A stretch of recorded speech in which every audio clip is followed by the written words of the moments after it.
When we look at Islam and Christianity, we're often searching for a winner. Which religious framework actually aligns best with modern science and reason?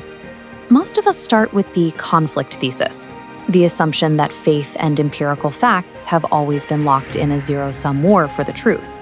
But that war is a historical fiction.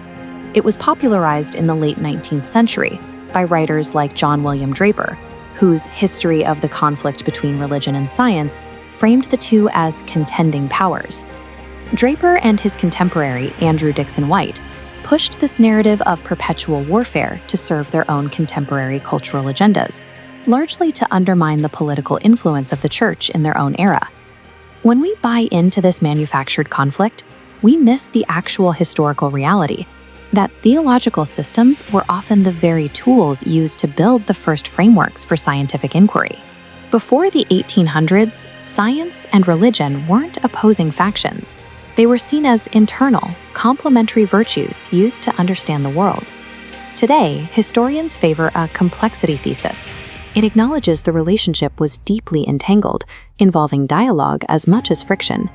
To truly evaluate these two faiths, we have to look past the viral debates and examine their foundational philosophical roots. We need to compare two distinct ways of seeing reality: Christianity's logos and Islam's Tawhid. The real question isn't about which book has better physics, but which underlying philosophy provides a more durable mechanism for integrating new, evolving empirical truths. Christianity's reality is built on the concept of the logos, the idea of a divine reason that structures the universe. This framework treats the universe as a rational, ordered system. It assumes nature follows fixed laws because it was designed by a God of order.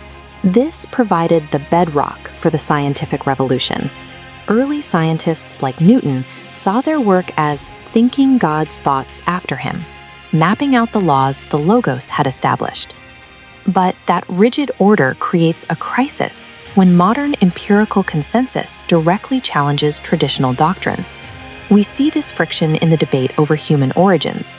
If biology shows that humans evolved from a population, rather than a single pair, it complicates the historical requirement for a literal Adam and the doctrine of original sin.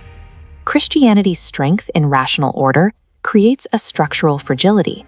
When physical evidence contradicts a literal reading, the faith is forced to choose between resisting the data or retreating into allegory.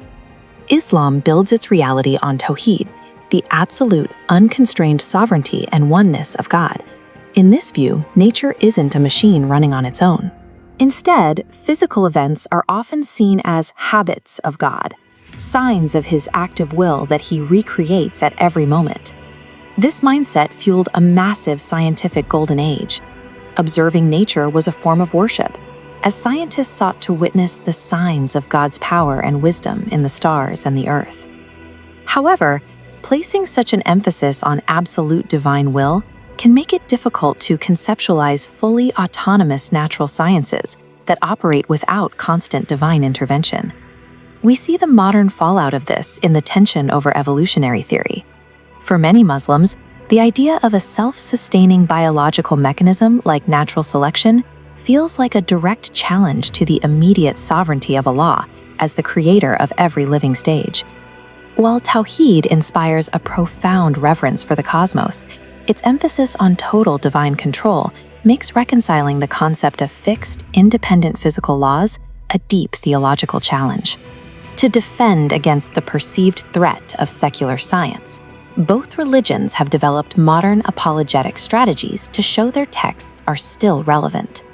Many Christian groups lean into concordism, attempting to force the Bible to align with modern geological and biological records.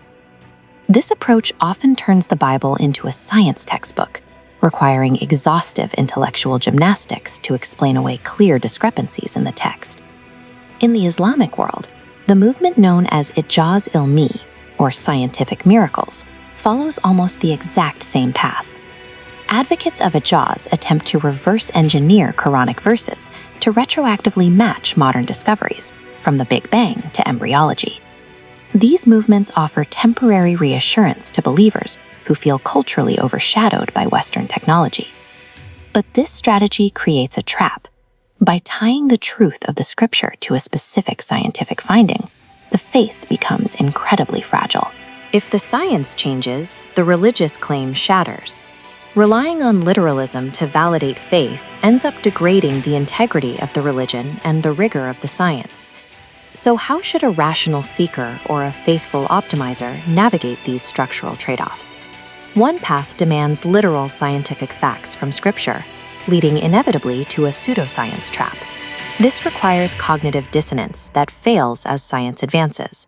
The alternative path separates theological meaning from physical description, creating a framework that absorbs new data.